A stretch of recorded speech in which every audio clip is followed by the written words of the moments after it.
Welcome to new TV Telugu. Haryana YouTuber Jyoti Malhotra Pak గూఢాచారం చేస్తున్న విషయం బయటపడడంతో ప్రముఖ యూట్యూబర్లపై అధికారులు నిఘా పెట్టారు. పాకిస్తాన్ లో పర్యటించిన యూట్యూబర్ల వివరాలు ఆరా తీస్తున్నారు. అనుమానాస్పద యూట్యూబర్లను అదుపులోకి తీసుకొని ప్రశ్నిస్తున్నారు.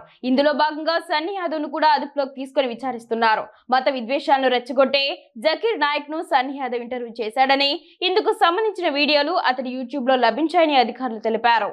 భారతదేశంలోనే పుట్టి పెరిగిన జకీర్ నాయక్ తన ప్రసంగాలతో మత విద్వేషాలను రెచ్చగొడుతుంటాడు. అతడిపై ఉగ్రవాదులకు ఆర్థిక సాయం చేసినట్లు ఆరోపణలు ఉన్నాయి. 2016లోనే జకీర్ నాయక్ పై మనీ లాండరింగ్ కేసు నమోదైంది. దీంతో జకీర్ నాయక్ మలేషియాకు పారిపోయాడు. కేంద్ర ప్రభుత్వం అతనిని మోస్ట్ వాంటెడ్ లిస్టులో చేర్చింది. అతనిని వెనక్కి రప్పించేందుకు అధికారులు ప్రయత్నిస్తున్నారు.